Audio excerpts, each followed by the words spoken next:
Now this afternoon I'm going to take two other aspects of the web.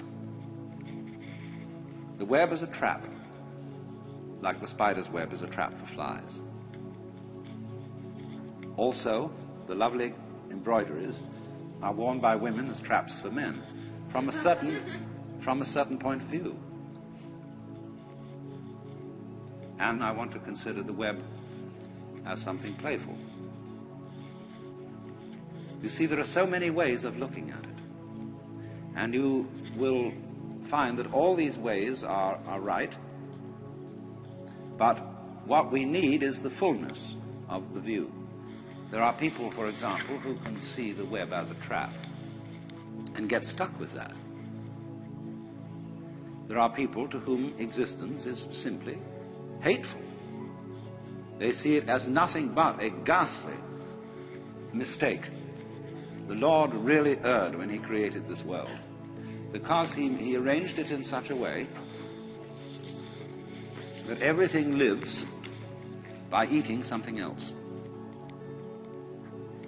And what I'm doing is I'm describing a certain point of view, you see. I'm not exactly philosophizing, I'm describing a point of view. You can look at life in such a way that the whole thing is this ghastly mistake. For example, there is no such thing as genuine kindness or love. Everybody is really pretending that they're loving other people in order to get some advantage from them. And indeed, there is a point of view which occurs in certain forms of paranoia, where people don't seem to be real. They are mechanisms. And you can think that out quite intensely with a good deal of intelligence. After all, if you start from a good old Darwinian or Freudian basis and see that man is a material machine and that the consciousness of man is simply a very involved and complicated form of chemistry, and that's what it is, you see, well, then this awful mechanical things, these Frankensteins that everybody is, they come around and they say, well, I'm alive. I'm a human being. I have a heart.